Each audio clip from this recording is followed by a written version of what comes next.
La fama internacional de Jorge Luis Borges oculta a veces lo que más allá del deleite sus escritos pueden ofrecer como estímulo a nuevos horizontes de investigación. Profundamente filósofo de la poesía y poeta de la filosofía, presenta cada uno de sus escritos como un enigma ontológico, muchas veces al revés. Un cuento o un poema reviste los rasgos de un tratado. Yo nací en Maipú, entre Suipacha y Esmeralda, a 2 cuadras de la Florida, en el centro de Buenos Aires, parroquia San Nicolás. Toda la manzana, salvo el almacén de la esquina, era de casas bajas.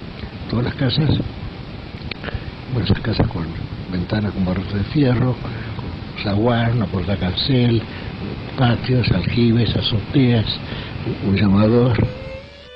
Jorge Francisco Isidoro Luis Borges nació a 12 cuadras de la Casa de Gobierno de Buenos Aires, en Argentina, el 24 de agosto de 1899. Su madre, la señora Leonor Acevedo. Borges decía que había nacido durante la noche de San Bartolomé, cuando el diablo sale a cazar ángeles.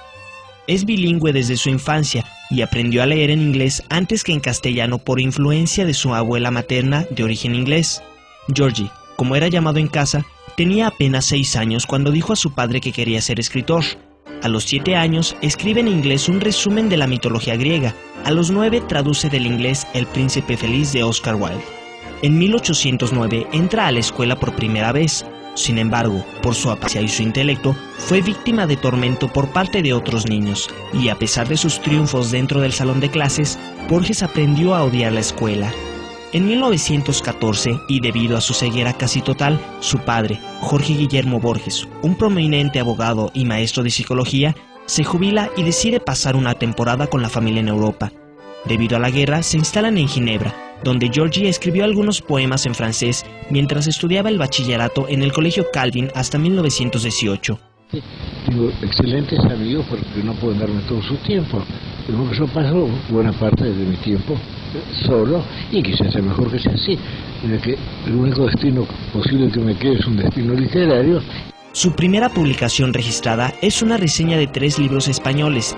Pronto empezó a publicar poemas y manifiestos en la prensa literaria de España, donde residió desde 1919 hasta 1921, año en que los Borges regresan a Buenos Aires. El joven poeta redescubre su ciudad natal, empieza a escribir poemas sobre este descubrimiento, publicando su primer libro de poemas, Fervor de Buenos Aires, en 1923.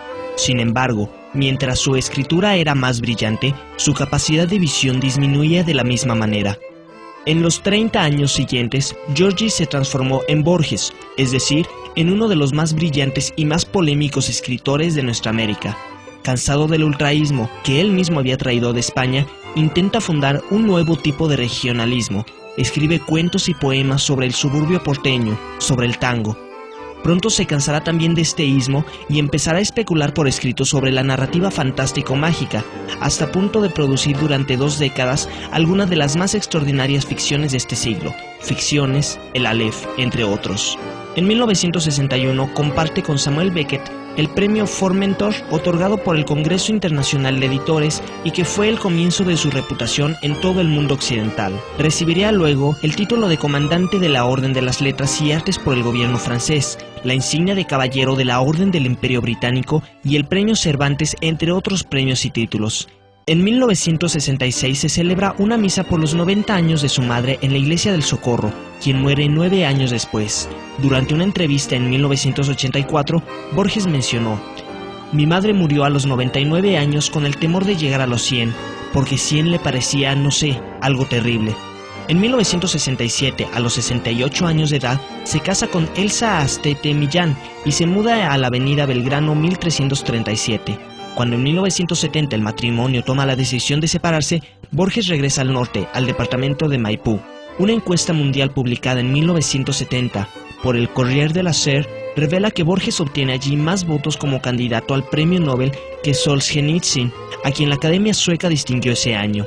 El 27 de marzo de 1983, publica en el diario La Nación de Buenos Aires el relato Agosto 25, 1983, en que profetiza su suicidio para esa fecha exacta. Preguntando tiempo más tarde sobre por qué no se había suicidado en la fecha anunciada, contestó lisamente: por cobardía. En 1986, el 26 de abril, Borges, a sus 86 años de edad, se casa por poder en Paraguay con María Kodama, mientras se encontraban en Ginebra. En la mañana del sábado 14 de junio, muere en un departamento de esta ciudad. La roca que identifica la sepultura de Borges es de mármol azul plata. María Kodama encargó la obra inspirada en las tallas del arte nórdico.